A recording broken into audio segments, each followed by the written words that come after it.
All right, gas prices continue to fall, but why and what does it really mean for you, the consumer? Here to shed some light on this year's State of the American Energy Report is President and CEO of the American Petroleum Institute, Jack Girard. Jack, good morning and thanks for being with us here on Fox. Good morning. Thanks for having me on your program. Jack, it's our pleasure. I want to read you a piece from the LA Times yesterday. It says, quote, plunging oil prices Monday spooked investors already nervous about weakness in Europe, which has led to the biggest one-day drop in stocks in 3 months. U.S.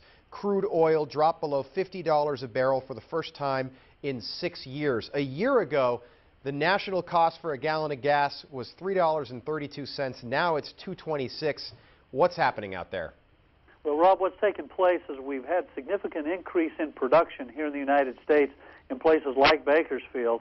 So we're now producing about 3 to 4 million barrels a day more than we were just a few short years ago. That, coupled with the slowdown in demand, as you referenced from the LA Times article, in places like Europe and Asia, is the combination that's come together to put downward pressure on the cost of crude oil. And it's that crude oil price that really translates to the cost at the gas pump. Now, so it's been a big benefit to consumers. It will be, we believe, going forward as we find that new balance, that new equilibrium, if you will, and it's difficult to predict when that will occur. So oil workers, people that are shareholders in major and smaller oil companies are certainly not happy about this, but for the majority of consumers, isn't this like getting a tax cut or a pay raise, especially for older folks who might be on a fixed income? Well, what experts will tell you is for every 1 cent that the price of gasoline goes down, it puts another $1.2 billion back into consumers' pockets.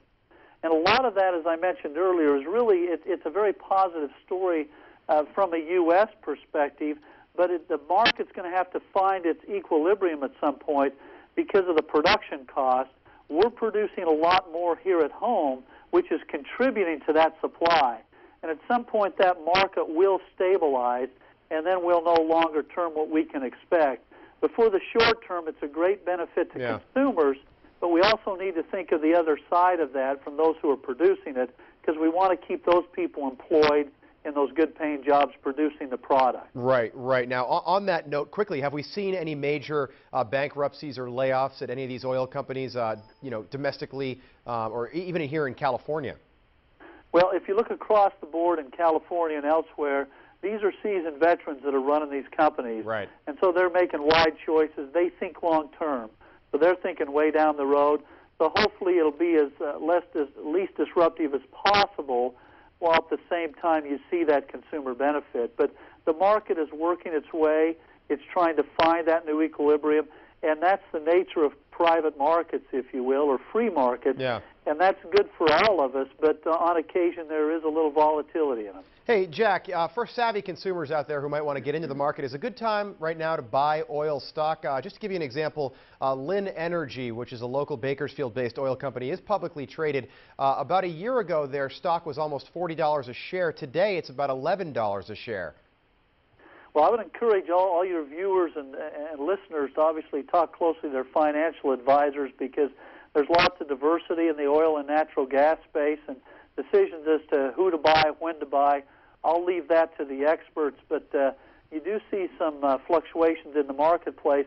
Our hope is that eventually stabilizes in whatever that new normal is, so we can keep our people working at the same time the benefit flows to consumers. Yeah, oil now below $50 a barrel for the first time in a long time. Final question, Jack.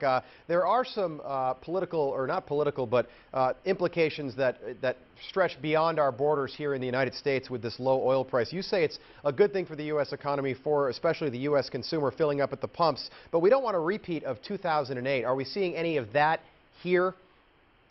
Well, what we see taking place around the world today is the world energy order, if you will, is being restructured. Yeah. And the United States has a unique moment where we can become the major player. Where today we're the world's #1 natural gas producer. We're right on the verge of surpassing Saudi Arabia as the world's #1 oil producer. Right. Those opportunities combined put us into new space where we haven't been for many years.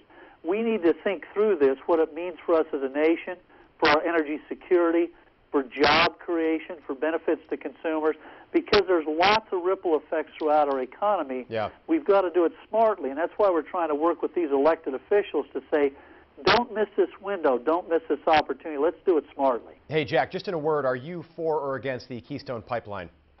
Well, we're working hard to get the Keystone Pipeline approved because that's one of those areas where we need that infrastructure to make the market more efficient, and it benefits everybody, including 42,000 new jobs. All right, Jack, we appreciate your time. That is Jack Girard, the President and CEO of the American Petroleum Institute. Jack, thanks so much for being with us this morning. Thank you, Rob.